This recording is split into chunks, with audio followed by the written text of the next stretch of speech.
लोग यीशु से जलते थे और क्यों उन्हें क्रूस पर चढ़ाया गया? 18 आत्मिक बातें भागन। आइए 18 रहस्यमय बातों में से पहली बात को देखें। आज का टॉपिक यीशु की शिक्षा में सत्य और अधिकार था।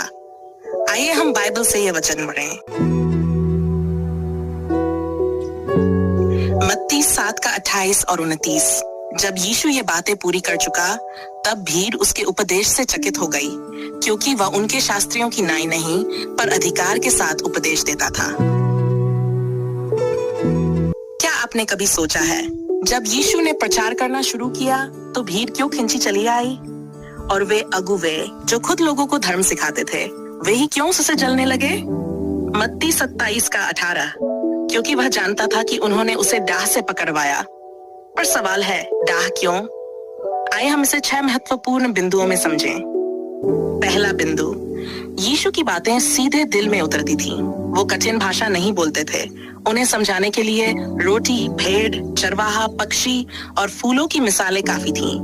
उनकी बातें न केवल समझ में आती थीं, बल्कि आत्मा को छू जाती थीं। दूसरा बिंदु, उन्होंने अपने नाम से सिखाया। शास्त्री कहते थे, मूसा ने कहा, पर यीशु ने कहा, मैं तुमसे कहता हूँ। क्यों? क्योंकि वो केवल शिक्षक नहीं थे, वो परमेश्वर के पुत्र थे। तीसरा बिंदु, उनका अधिकार आत्मिक था, मनुष्यों से नहीं। जब उन्होंने सिखाया तो जीवन बदलने लगे। पापी पश्चाताप करने लगे, बीमार चंगे होने लगे और टूटी आत्माओं को आशा मिलने लगी। ऐसा अधिकार किसी धार्मिक अगुवा के पास नहीं था। चौथा बिंदु, उन्होंने सत्य को निर्भय होकर बताया।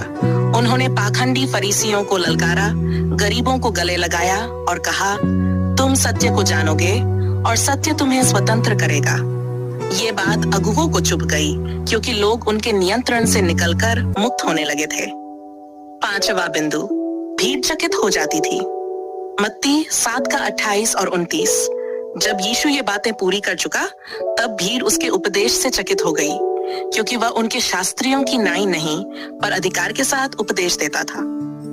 लोगों ने ऐसा कभी नहीं सुना था, कोई जो आत्मा को जगाता है और जीवन को बदल देता है। छठा बिंदु, इसलिए अगुवे जलने लगे।